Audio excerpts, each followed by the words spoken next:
Tellemtribe Tarot. Daily readings for my tribe. Subscribe to my channel. Peace, y'all. I'm Cherokee with Tellemtribe Tarot, and today we are going to review a very important checklist. 5 reasons why you should not book a tarot reading. First things first, let's understand what a tarot reading is for. It's a divination tool that's used to bring you clarity on a situation in an effort to bring purpose and meaning to your life. Just that simple. Now, the tarot, when used correctly, will give you a new sense of understanding while planting a seed of inspiration for you to take meaningful action in your life. With that being said, here are 5 reasons why you should not book a tarot reading. Reason number 1. Do not book a tarot reading to prove another tarot reader wrong. Each tarot reader is viewing the cards from their own perspective and are using the energy that they're presented with at the time of your question. The knowledge that they have of the cards are from their own experience, understanding, and intuitive depth, which has an effect on the answer. So there's more than one way to skin a cat, ain't it? So if you're inquiring about how you should approach a situation, there's several ways to approach that situation. Does that mean that the last suggestion was not correct? No. It simply means that you now have more than one way to take action, and the responsibility is on you to do so. It's not a great idea to book a tarot reading to ask the same question more than once. You will only confuse yourself and psych yourself out of the opportunity to take calculated action. You also should not be using the tarot to make decisions on your behalf. If a reader provides you with advice that differs from the last reader's advice, the choice is still yours to make. A good tarot reader will rephrase your question so that the responsibility of the decision is still on you, the querent, and not the cards. For example, let's say if you ask your reader, when will I get rich? The question should be rephrased by the reader to put the responsibility on you to take proper action to achieve this goal, because life just does not hand us answers or bags of money on request. It just doesn't work that way. It doesn't. We have to go through our experience and work towards our goals. So for this reason, the question should be rephrased as, what can I do to become wealthy? If you ask the rephrased question to 2 different readers, you have 2 different ways in which to take meaningful action towards becoming wealthy, and you shouldn't feel salty about that because you asked the right question to begin with.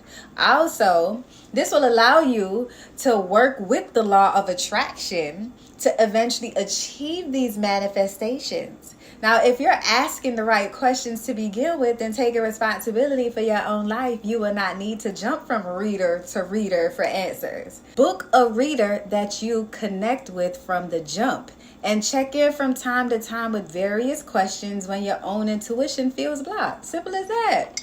See how simple this is?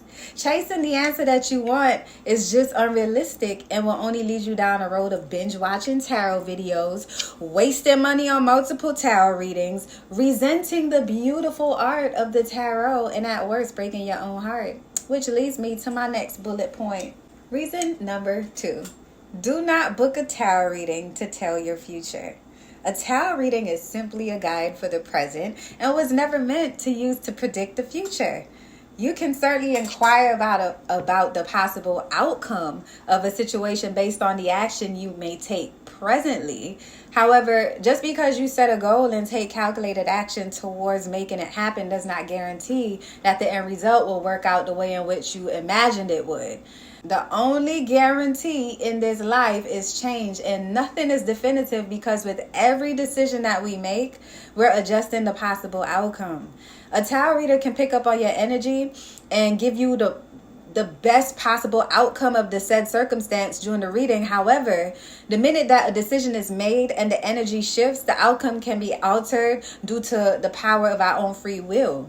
So this is why it's best to have a positive, open-minded approach to your circumstance and being open to change, because that is the only constant.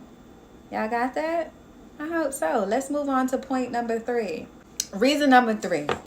Do not book a tarot reading to question another person's thoughts or current situation. Think about it like this. If you would not do it in your waking life, Don't make the request to your spirit guides. People who stalk other people in real life are typically charged with a felony after being convicted. It's no different when stalking someone else's energy via the tarot in an effort to keep tabs on them. It is frowned upon because it's invasive, first of all, and unethical. How would you feel if your ex asked their spirit guides to let them know when you were fucking with someone else? If you're making this request to your reader and they're collecting your money to entertain any such request, you're wasting your time and your reader needs a vibe check.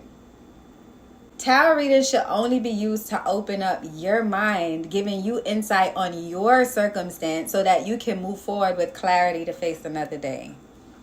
All right, now on to my next point. Reason number 4, do not book a tarot reading to fill a void. The premise of your reading should only be for guidance. Readings are not supplemental therapy or substitutes for the real work that it'll take to face your life and its obstacles on a day-to-day basis. It's easy to get caught up with the idea that the answers you're looking for is nestled safely in the depth of your reader's tarot cards.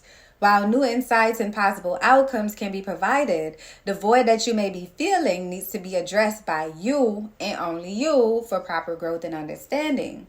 Now, using a reading to give you instant gratification is an action that may discourage you from facing your challenges head on. A journal, a walk in nature, meditation, or a good old conversation with a trusted friend is a great start to fill the void in your life, initiating the healing process. You can, however, use a tarot reading to gain insight on what steps you can take to start the healing process. See the difference? Now let's see reason number 5. Excuse me. Reason number 5, do not book a tarot reading because you are attracted to your tarot reader. I don't think I had too much to say on this, but let me say this. If you admire your reader and are infatuated by their ability to provide guidance, that's a beautiful thing. We're here to support, admire, encourage, and grow together in some regard. However, do not book a reading in an effort to woo your tarot reader. I've had situations where a client would send me money to ask a question that included me, the reader, in the inquiry, and I responded with a general love reading because I'm kind. Don't play on my top, because the first time, I'll refund your money. The second time, I'm sending you a general love reading. The third time, just consider it a donation. Overall, a tarot reading should be used if you're having a difficult time with narrowing down your options and need some insight on how to maneuver in your own life. The cards should be used to give more insight into who you are and how you can become a better person and see the lessons that you may be overlooking so that you will be in position to confidently make a decision on your own next time. I hope these 5 steps were very helpful to inform you on what you should not book a tarot reading for so that your next reading is successful. If you'd like to book a reading with me, you can go to www.tellemtribetarot.com. Click the subscribe button to subscribe to my channel. Click like if you like this video. If you found me very entertaining, drop a comment to say hello. Turn on the post notifications and I'll talk to you next time. Love and light, Tribe.